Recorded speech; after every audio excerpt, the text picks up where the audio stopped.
Hello everyone. Good morning. It is Saturday today, so hopefully a lot of you are home and not working. Today I'm trying a little bit of a different format, as you can see. I am getting my coffee ready as we speak.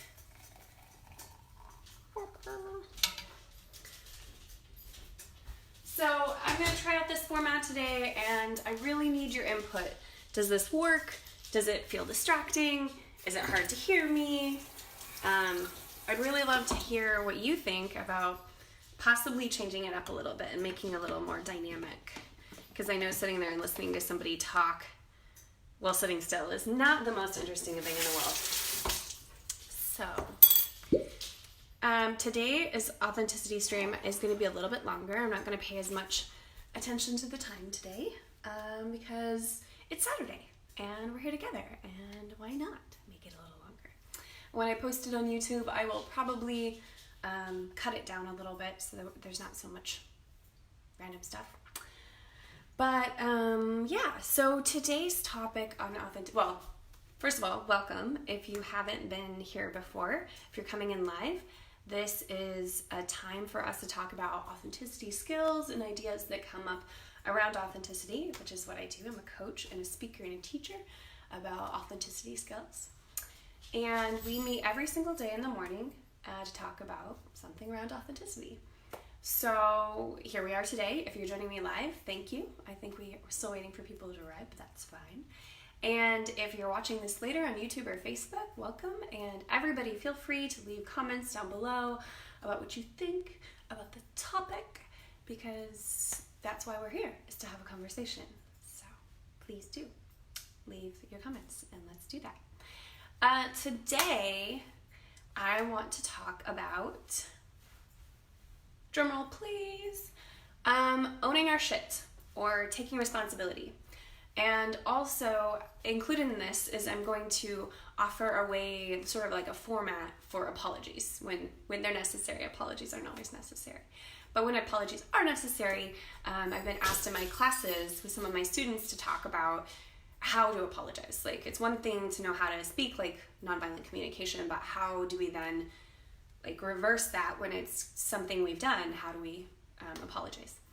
But first I want to talk about how important it is to our own authenticity to own our shit. In our culture, we're really used to, at least my perception is, that we're all really used to like realizing we've done something wrong and been like, okay, what do I do to fix this before anybody knows that I've done anything wrong? And I mean, I think part of that comes from not wanting to be wrong.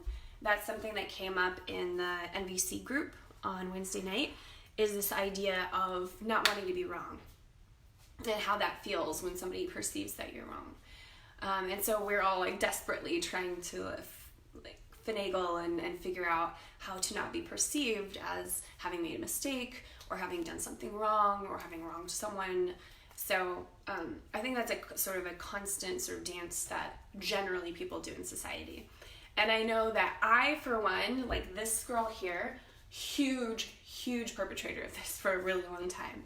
If you were to talk to any of my exes, they would probably tell you the exact same thing. I really wanted to be perfect. I really wanted to be perceived as having all my shit together. I really want to be perceived as never making a mistake, that I always had an answer for everything and very quickly. And that really just left no room for anybody else to have an experience of me really at all, unless it fit my idea of what their experience was supposed to be. And, that's, if we go back to our definition of violence, remember, anything that pushes or pulls anyone off their own path of self-will, if we go through with that definition, then my behavior was extremely violent because it didn't give anybody the opportunity to develop deep trust with me. Because if somebody came up to me and said that there was something wrong, I had a hard time, not necessarily super reactive all the time, but had a hard time handling that with grace. And then I think the bigger piece of owning our shit and taking responsibility is when people don't call us on it, right? Like, we know that we've screwed up. I'm making my coffee, so don't mind me. We know that we've screwed up. We know that when we made mistakes, and don't own them. And we think somehow we're keeping ourselves safe that way, right? Safe from other people's judgments, safe from the perception that we're wrong. We're safe from the thing that we fear. And again, the things that we do to keep ourselves safe, perceptively, are actually the things that are one of our biggest undoings. When we don't take responsibility for what's ours, when we know that we've made a mistake, or that we've hurt someone, or that we've, been out of integrity, when we don't own that, it's sort of like there's a little, like we're carrying a bag on our backs, and you just throw an extra little pebble in it, right? And every time we know that we haven't taken responsibility for something that wasn't great, we throw another pebble in it. And so, yeah, it doesn't feel like much at first. It feels like something you can just shrug off. But over time, over years, decades, that backpack full of pebbles gets so heavy that our ability to self-express, our ability to be in ourselves is extremely limited. I mean, imagine carrying around this just, basically tons of weight of all the times that we knew that we weren't in our full integrity. And we're the only ones that know that. It's not like everybody's out there necessarily pointing fingers, unless you were me at one point. Thank you for everyone who pointed a finger so I could finally see my truth. But, most of the time, nobody's out there pointing fingers at us. It's just this subconscious spiritual tax. It's a tax. There's a tax on not owning our shit, even when we're the only one who knows it. And that tax is a hefty one on our authenticity. It's really heavy. And so what I discovered was actually through my Life and Intentional community. That was one of the biggest ways, because in intentional community, you have agreed to really hold each other. You don't have to love each other, but you've agreed in intentional community to really hold each other and see each other through the things that you're going through. And having that trust, having those agreements of communication, having that agreement to see each other through, helped me let go of that attachment to being right all the time. Hey, stop it. And when, sorry, my assistant is being extra this morning, very, very extra. Sorry, hold on 1 second.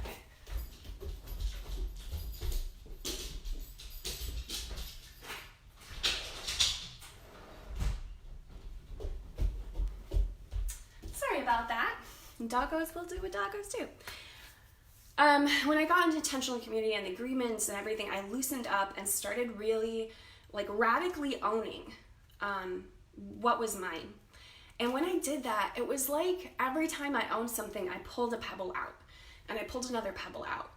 And then I got in a relationship with a man who is very aware of himself, has a lot of self-respect and a lot of self-love, and really, has an expectation of the people in his life that they treat him with respect and that they own their shit. And so after being in a relationship at this point for over 2.5 years with this man, I got opportunity time after time to own what was mine over and over again, and to watch not only what that did for me of I feel pretty comfortable with myself.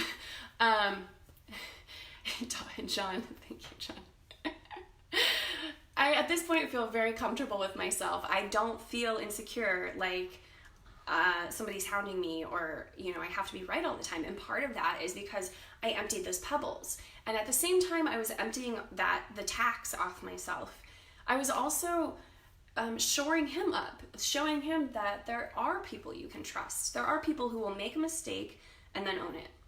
An example of this in my life recently has been one of my very good friends who I actually live with. And because we just moved in together, we've had some just very minimal, honestly, figuring out how to communicate together. And occasionally her thought train will jump a track onto a different track. And for me, that's a little bit difficult. And I hadn't said anything yet, although I intended to. But she caught herself. It was the second time it happened. She caught herself and she was like, wow, I am so sorry for doing that. I can see that it hurts you. I don't want to keep doing that. So let's figure out a way for us to communicate about this as it's happening. And I was just sitting there receiving that was so amazing. It was like, wow, thank you.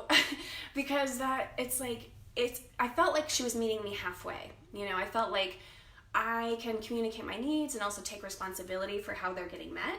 But also she was picking up on what was happening and meeting me there and really owning what was hers so that we could have this fully trusting relationship. And that trust in each other, but also mostly the trust in ourselves to know that when we're wrong or we've goofed up or something, that we're going to take accountability for that, is huge.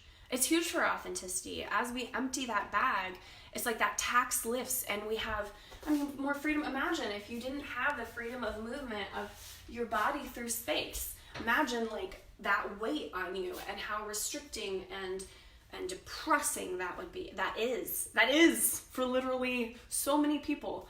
And then when you take accountability and you take responsibility, you're emptying that out.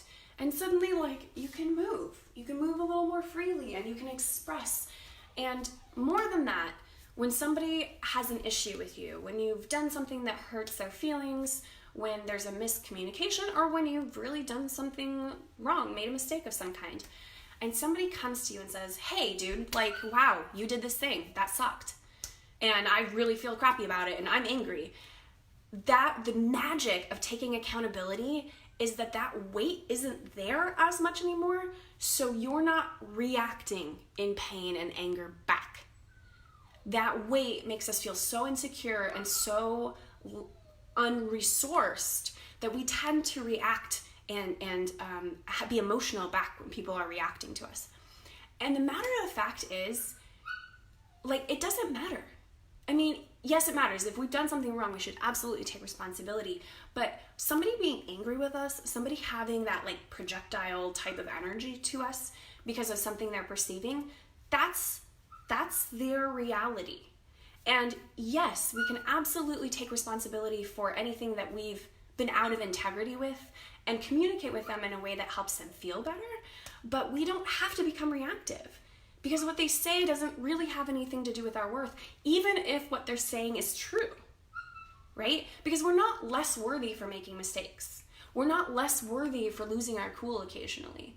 That doesn't exist. We continue to be worthy throughout this process. And the more we show up for being accountable for ourselves, the more secure we feel in that. And the less we feel like we need to defend ourselves and have it be this dramatic thing. We just can sit in our center, in our authenticity, and say, okay, I hear what you're saying.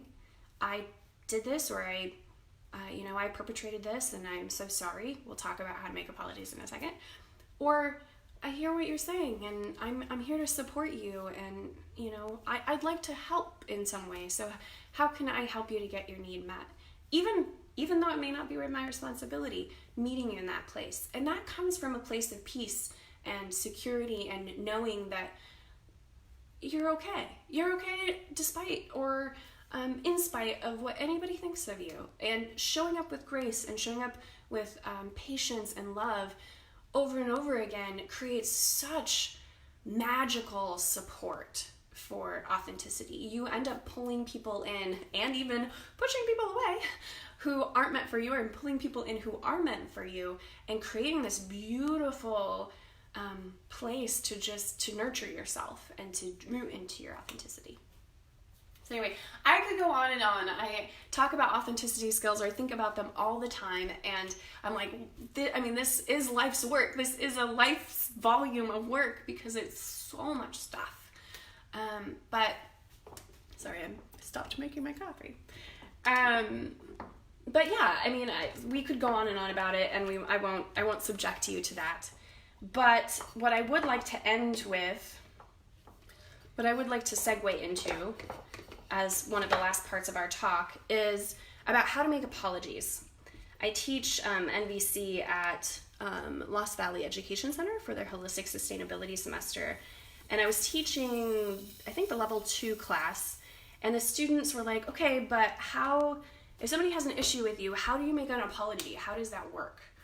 And I honestly, I hadn't as a coach with my professional hat on, I hadn't really had a formula for this, but I am a mom, and I am raising an 8-year-old, and I definitely have a formula for that as a mom, and that's what I gave them, and honestly, it was great. It was exactly the thing that was needed. Imagine the things that we teach our children are the things that we can teach each other on how to better be in the world. That's funny, right? Anyway, so I gave them the sort of outline that I tend to give my daughter when she is having a hard time taking responsibility. And that is when you recognize that you've done something wrong. Now, just because somebody says you've done something wrong does not mean that's true. We have to figure out how to disseminate whether we're out of our own integrity or not ourselves. We can't rely on other people for that. But if we found that we've done something wrong that we need to take responsibility for, there is a formula I've come up with for that. And that is, oh God, don't you just love that barking in the background? It's so great. That is, see, when you're faced with that person that you need to make an apology to, hey, so-and-so, I see this is what I've done. This is what I need to take responsibility for. Now, please don't say I'm sorry. Please, please, please. If you're making apologies, please don't say I'm sorry. I'm sorry should be stricken from the English language. It's so badly used. I'm sorry should be used for like bumping somebody in the store, period. So when you make an apology, please don't say I'm sorry, please. Because I'm sorry is so dismissive. We start with, hey, I see that I did this thing. So it's like, I own that thing. I own the thing that I did. This is why it's important to me to own the thing that I did. Because when we apologize, a lot of the times is to soothe the other person or to help them feel better. And honestly, the reason to really apologize is to take care of ourselves, to take care of our soul, and to take care of our relationship. And so it can be a little coercive. It's pretty coercive for a lot of people. It's a feeling of being coerced when somebody's like, oh, I'm sorry, do you feel better now? So we start with taking responsibility, and then we move on to, this is why it's important to me to take responsibility. Such as, I really care about our relationship, and I want you to know that I have the best intentions toward you, or I want you to know that you're really at the core of who I am, or whatever it is, whatever meaningful reason you have for taking responsibility, that's the time that you insert it. So take responsibility. This is why it's important for me to take responsibility. And then this is what I'd like to do moving forward to try to make sure this doesn't happen again. And that last piece, I'd recommend getting their input on. So, wow, I'm so sorry it's just, here, let's just go see. Yeah, it's ridiculous. He's like a 2-year-old on drugs.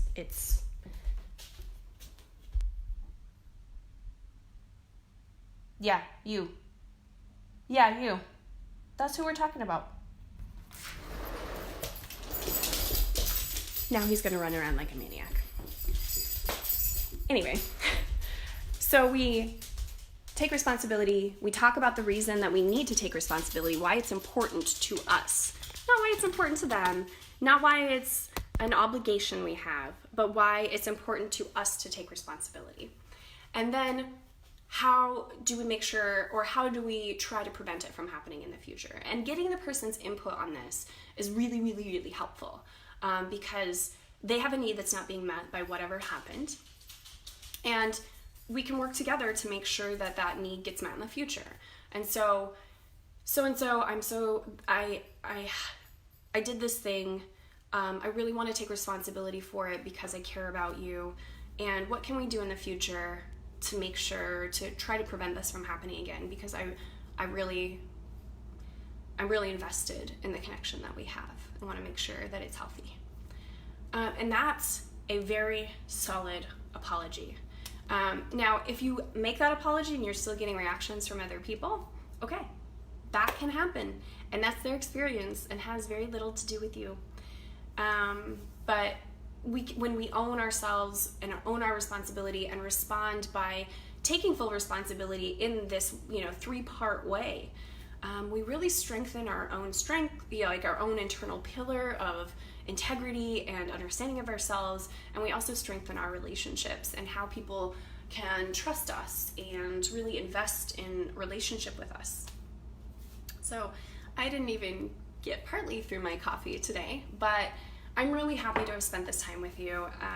Thank you so much, whether you join me live or if you're joining me afterwards. Thank you so much for supporting this work. It's huge. It's going to change the world little bit by little bit, little ripple by little ripple, and I'm excited to share that with you. Just so you know, coming up this Wednesday is a polyamory discussion group at East Blair Housing Co-op in Eugene at 6 p.m. Please come join us. It's going to be a wonderful time, and this time I'm bringing snacks. So feed them and they will come, right? And I'd love to have you there. So wonderful. I'm so excited to spend this time with you, and until tomorrow morning, stay authentic, everybody. Thank you for joining me.